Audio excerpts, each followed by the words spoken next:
Voilà, merci de nous retrouver à la fois en présentiel et puis en distanciel. Il est écrivain, il est philosophe, il est président de Génération Libre, il est créateur du mouvement Simple, il est auteur de Notre Vagabond de Liberté, édition de l'Observatoire. Merci d'accueillir Gaspard Koenig. Merci. Gaspard, Merci, bonsoir bonjour. à tous.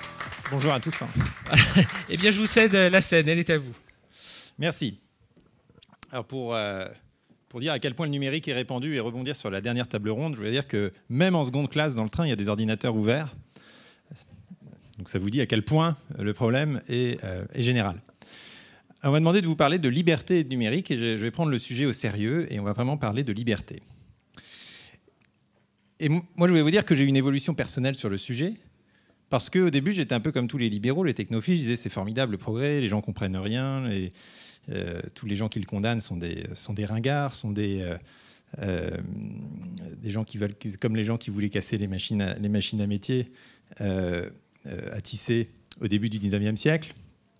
Et puis j'ai fait un long voyage avec Le Point, un long reportage sur l'intelligence artificielle pendant 3 mois, qui m'a conduit aux États-Unis, côte Est, côte Ouest, en Chine, en Israël, au Danemark, au Royaume-Uni, en France bien sûr, pour parler à tous les gens actifs dans le champ, alors plus spécifiquement de l'intelligence artificielle, mais enfin ça recoupe largement toutes les problématiques du numérique. Et j'ai été un peu troublé par ce que j'ai vu. J'ai d'ailleurs choisi au milieu de la route, à titre personnel, de quitter définitivement les réseaux sociaux. Et aussi, quand on parle de liberté, de quelle liberté parle-t-on ? Si c'est la liberté de tout voir à tout moment, d'aller partout le plus vite possible et de se bourrer le cerveau d'un maximum de choses en un minimum de temps, c'est-à-dire si la liberté est définie comme la maximisation des possibles, alors oui, peut-être que le numérique nous donne une liberté plus grande. Maintenant, cette liberté-là, elle détruit quelque part ce qui fait notre individualité, notre capacité de penser par nous-mêmes. Et c'est pour ça que mon livre s'intitule « La fin de l'individu ».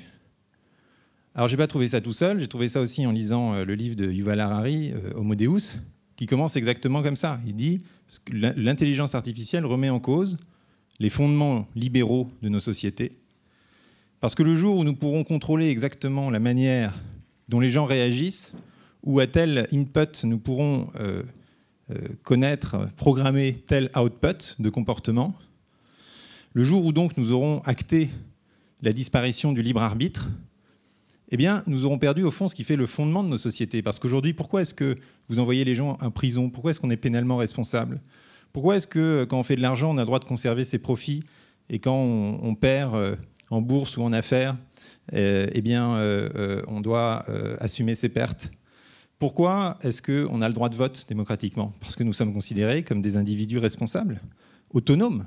Et c'était ça le rêve des Lumières et les fondements de notre société. Nous sommes autonomes, nous avons la capacité d'exercer un jugement autonome, et donc nous sommes responsables de nos actions, de nos initiatives, de nos entreprises, de notre vote. Et le jour où on nous prive à la fois sur le plan théorique et sur le plan pratique de cette autonomie, mais c'est le fondement libéral, au fond, de nos sociétés qui est remis en question. Aujourd'hui, cette disparition, si vous voulez, programmée du libre arbitre, fait l'objet d'un consensus théorique aux États-Unis. Et je pense qu'il faut comprendre que la technologie, elle s'appuie toujours sur l'état de la science. Et aujourd'hui, que nous dit la psychologie expérimentale de Daniel Kahneman, que tout le monde m'a cité dans la Silicon Valley. C'est l'idole de la Silicon Valley, c'est Daniel Kahneman, celui qui vous explique, à juste titre d'ailleurs, étant donné toutes les expériences qu'il a réalisées, que nous sommes biaisés, nous avons des biais cognitifs, et donc, au fond, nous ne prenons pas véritablement les décisions que nous voudrions prendre, et nous sommes constamment en proie à des illusions cognitives. Et puis, derrière ça se branche toute l'économie comportementale de Richard Thaler, par exemple, qui dit puisque les gens ne sont pas véritablement responsables de leurs actes, alors il faut les nudger, c'est le principe du nudge, il faut les inciter à prendre telle ou telle direction pour leur propre bien, pour leur propre confort. Et puis derrière ça se branchent aussi toutes les neurosciences, Stanislas Dehaene, par exemple, français qui a une réputation mondiale, qui écrit d'ailleurs directement en anglais, parce que Kahneman laisse une espèce de zone 2. Il dit oui, alors ça c'est pour les décisions instinctives, mais bien sûr, les décisions très réfléchies, là, restent du ressort du libre arbitre individuel, mais enfin, il ne s'étend pas là-dessus. Et puis, Dehaene dit essentiellement, non, mais la zone 2, elle est pareille, elle est complètement déterminée. Aujourd'hui, on a des cartes mentales, on a des cartes du cerveau qui nous permettent de prévoir les circuits de décision et d'anticiper les décisions que prennent les gens avant même qu'ils en soient conscients. Il y a des expériences là-dessus. Et donc, la technologie s'inscrit dans ce schéma intellectuel en disant, alors si c'est ça, si au fond le déterminisme, vieille lutte philosophique depuis l'Antiquité, est-ce que nous sommes déterminés, est-ce que nous sommes conscients, libres de nos propres actions, ils disent, si le déterminisme a gagné, alors allons-y gaiement. Et nudgeons les gens vers ce qui est dans leur intérêt, mais ce qui est aussi surtout dans l'intérêt de l'entreprise elle-même et de la communauté de manière générale. Je vais prendre deux exemples d'ailleurs. Le premier, c'est que j'avais rencontré justement à Los Angeles un neuroscientifique qui avait monté un docteur en neurosciences. J'en ai rencontré beaucoup parce que toutes les grosses boîtes, comme vous le savez, Uber et autres, embauchent des docteurs en neurosciences pour mieux contrôler le comportement de leurs utilisateurs. Et en l'occurrence, ce garçon, il avait fondé une boîte qui permettait de rendre les utilisateurs des apps plus addicts. D'accord ? Et donc ça, c'est des petits systèmes. Et quand on a tous des cerveaux qui fonctionnent pareil, on a tous les mêmes circuits de récompense dans le cerveau. Mais simplement, comme maintenant on peut personnaliser les techniques, il savait très précisément ce qu'il fallait dire à qui, comment et à quel moment pour que les gens soient plus fidèles à leurs apps. Et ça marche. Et comme il avait un peu mauvaise conscience, il avait mis en place cette fois à titre bénévole, de charity, un autre système qui faisait exactement l'inverse et qui permettait aux gens qui obligeait les gens à attendre 30 secondes quand ils ouvraient un réseau social pour avoir le temps de réfléchir avant de répondre. Donc il était tellement conscient des effets délétères de son activité sur la société en général qu'il essayait d'offrir également leur remède. Et puis le deuxième exemple, pour vous dire que les algorithmes ne sont pas innocents, c'est un professeur de Stanford qui m'avait dit de manière très ironique que lui, il battait Google Maps pour aller au travail tous les matins. Il battait Google Maps parce que ça fait 30 ans qu'il enseigne à Stanford, donc il connaît toutes les routes par cœur. Et donc il prend un itinéraire qui n'est pas celui de Google Maps et qui va plus vite. Pourquoi ? Parce que Google Maps ne vous donne pas le meilleur itinéraire pour vous. Il vous donne le meilleur itinéraire pour vous, à condition que ça améliore aussi la situation pour le reste du groupe. C'est un équilibre pour fluidifier le trafic, essentiellement. Et donc c'est très intéressant parce que quand vous battez Google Maps, ça veut dire que vous avez pris en fait le chemin égoïste, le chemin qui va créer un problème pour le reste du groupe. Mais au fond, il y a très peu de gens qui sont capables de prendre ce chemin parce qu'il faut vraiment bien connaître son environnement. Ce qui veut dire que l'ensemble du nudge qui est mis en place, parce que là je parle pour Google Maps, mais c'est exactement les mêmes stratégies qui sont mises en place pour les sites de dating par exemple.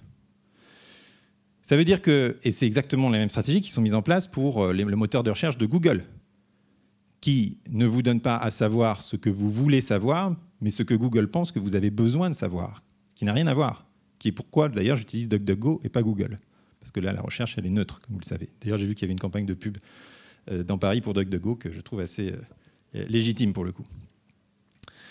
Et donc ce que je veux dire, c'est que l'algorithme n'est pas neutre, n'est pas innocent, vous met dans un certain mode politique qui est celui de l'utilitarisme, et vous nudge au point qu'on peut effectivement se demander avec Harari ce qui va rester du libre arbitre.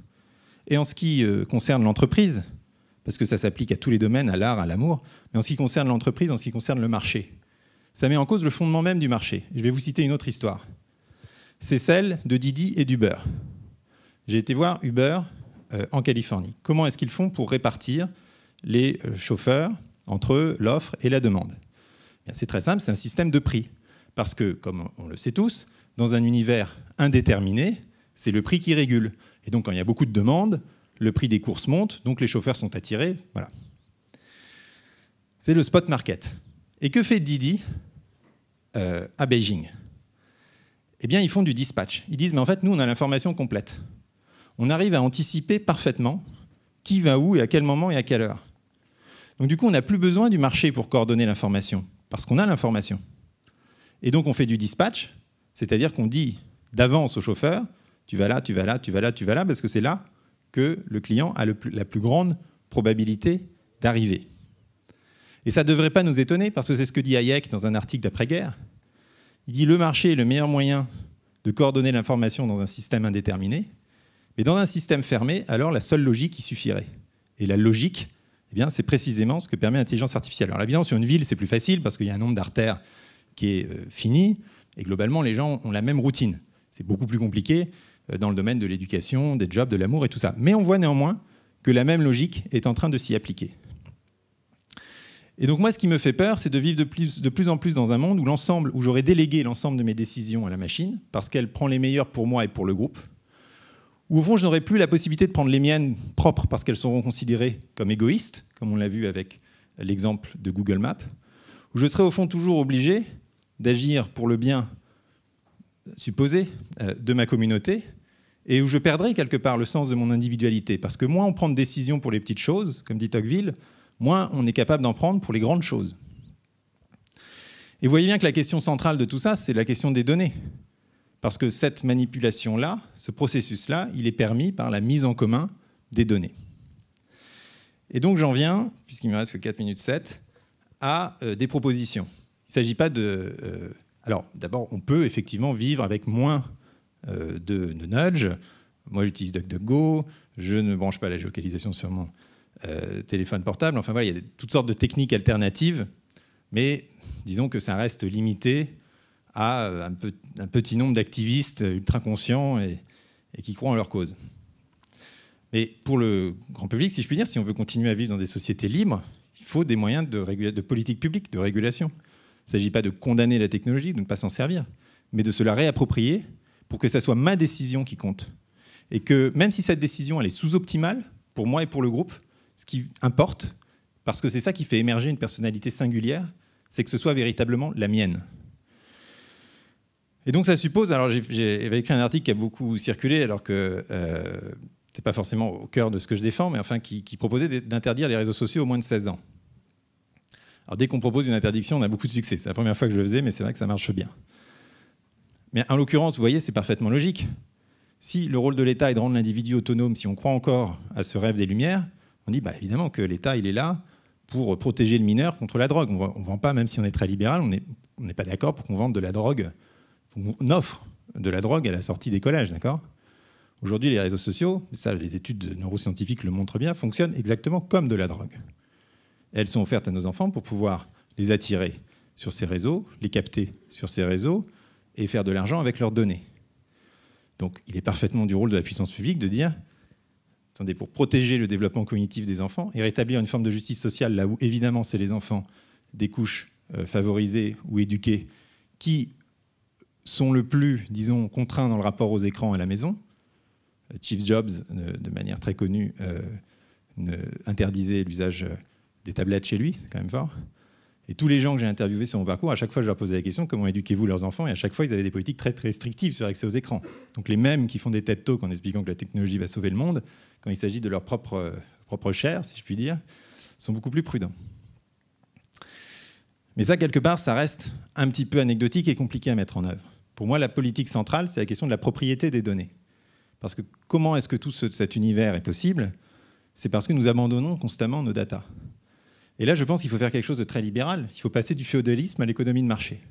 Nous sommes dans un système féodal où nous livrons l'ensemble de notre production de données contre un service gratuit. Comme les paysans donnaient l'intégralité de leur production contre la protection contre la guerre et l'accès aux moulins. Nous n'avons pas la possibilité de comprendre, ni bien sûr de négocier, ce faux contrat. Ce contrat totalement léonin sont les terms and conditions que nous cliquons 10 fois par jour. Parce que les données ne sont pas patrimoniales. Aujourd'hui, il y a un droit personnaliste qui s'applique à la donnée, c'est le RGPD et tout ça, on a des droits et des obligations, mais elles ne sont pas considérées comme des biens.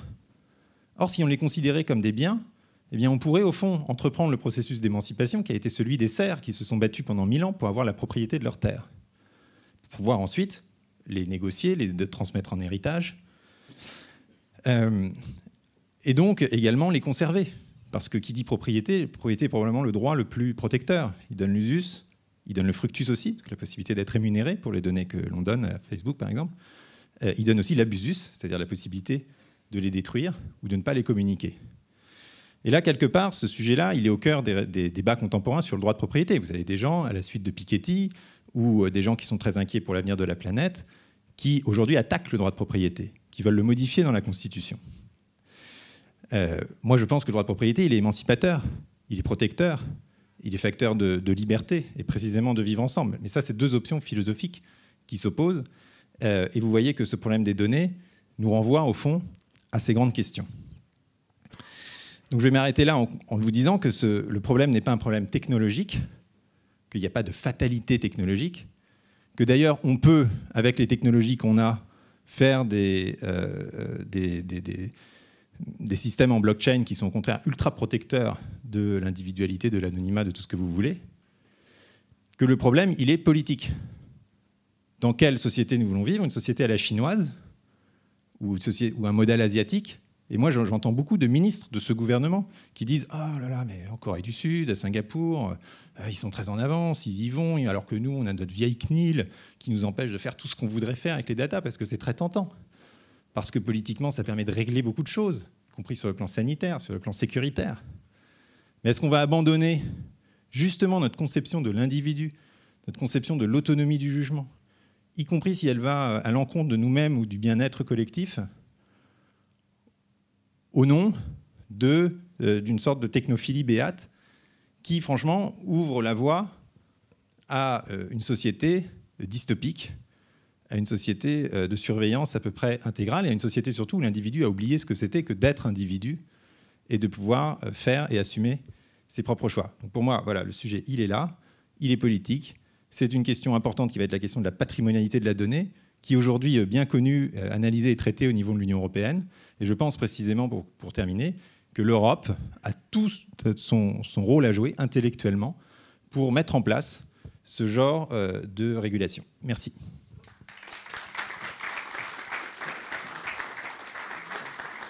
Merci Gaspard Koenig, merci de nous avoir accompagnés pour cette matinée.